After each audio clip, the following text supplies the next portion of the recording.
Welcome to BRK news. నేను kit. ప్రస్తుత దేశంలో ఎక్కడా కూడా ఎన్నికలు జరగడం లేదు. ఇక దక్షిణాదిలో తమిళనాడులో వచ్చే ఏడాది అసెంబ్లీ ఎన్నికలు జరుగుతున్నాయి. ఇక మొన్నే మహారాష్ట్రలో అసెంబ్లీ ఎన్నికలు ముగిసి మహాయుతి కూటమిలో అక్కడ శివసేన బీజేపీ ప్రభుత్వాన్ని ఏర్పాటు చేశాయి.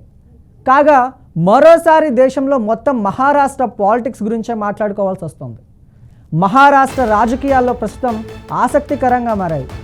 ఆ రాష్ట్ర ముఖ్యమంత్రి దేవేంద్ర ఫడ్నవీస్ నేతృత్వంలో మహాయుతి కూటమి చీలికలు వస్తున్నట్లు గత కొంతకాలంగా ప్రచారం జరుగుతోంది. అలా ప్రచారానికి తగ్గట్టుగానే మహాయుతిలో కూటములు చీలికలు వస్తున్నాయి.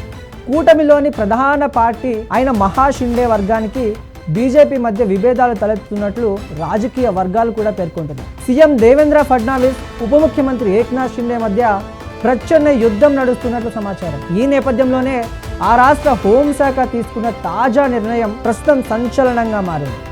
ఉప ముఖ్యమంత్రి ఏక్నాథ్ షిండే నేతృత్వంలోని శివసేనకు చెందిన కొందరు ఎమ్మెల్యేలకు వీఐపీ భద్రత ప్రభుత్వం తొలగించింది. ప్రస్తుతం హోంశాఖ సీఎం ఫడ్నవీస్ వద్దే ఉంది. ఈ నేపథ్యంలో షిండే వర్గానికి చెందిన 20 మంది ఎమ్మెల్యేలకు ఉన్న వై కేటగిరీ అంటే సెక్యూరిటీ హోంశాఖ ఉపసంహరించుకుంది. అజిత్ పవార్ వర్గానికి చెందిన ఎమ్మెల్యేలకు కల్పించిన భద్రతను కూడా తగ్గించింది. అయితే షిండే వర్గంతో పోలిస్తే ఆ సంఖ్య చాలా తక్కువ అని తెలిసింది. రాష్ట్ర వనరుల దుర్వినియోగాన్ని అరికట్టడంలో భాగంగా ఈ చర్య తీసుకున్నట్లు ప్రభుత్వ వర్గాలు చెబుతున్నాయి. ప్రస్తుతం ఈ అంశం రాష్ట్రంలో హాట్ టాపిక్గా మారింది. సీఎం శివసేన చీఫ్ ఏక్నాథ్ షిండే ప్రభుత్వ కార్యకలాపాలకు అంటిముట్టినట్లు వ్యవహరిస్తున్నారు. అంటే ముఖ్యమంత్రి దేవేంద్ర ఫడ్నవీస్ నేతృత్వంలోని సమావేశాలకు హాజరు కావడం లేదు. దీంతో బీజేపీ షిండే శివసేన మధ్య చెడిందనే వార్తలు కూడా వినిపిస్తున్నాయి. ఇక తాజాగా జనతా దర్బార్ ఈ కార్యక్రమంలో ఇరు వర్గాల మధ్య మరింత దూరాన్ని పెంచింది. శివసేన గ్రూప్ ఏక్నాథ్ షిండేకు బలమైన కోట అయిన థానేలో ఇటీవల రెండో జనతా దర్బార్ కోసం ప్రణాళికలు బీజేపీ నేత మంత్రి గణేష్ నాయక్ ప్రకటించారు.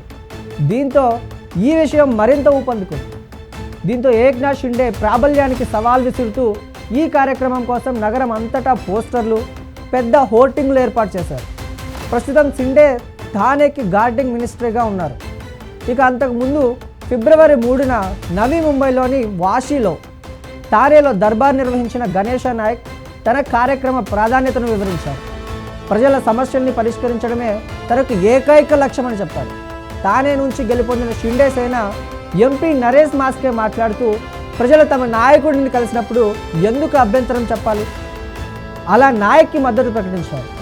గణేష్ నాయక్ ఏక్నాథ్ షిండేల మధ్య పోటీ చాలా ఏళ్ల నుంచి కొనసాగుతుంది. తానే నవీ ముంబైపై ప్రభావం కోసం ఇద్దరు పోటీ పడ్డారు.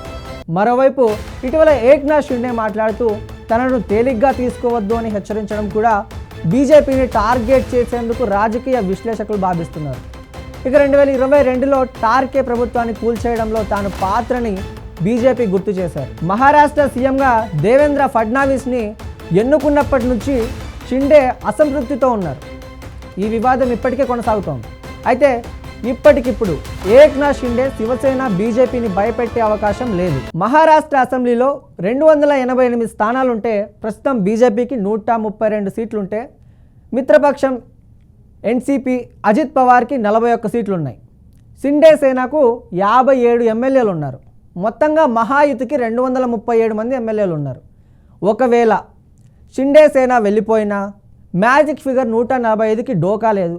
దీంతో షిండే మహాయుతిలో ఉన్న లేకపోయినా ప్రస్తుత ప్రభుత్వం పడిపోయేందుకు ఏమాత్రం స్కోప్ లేదని చెప్పుకోవచ్చు.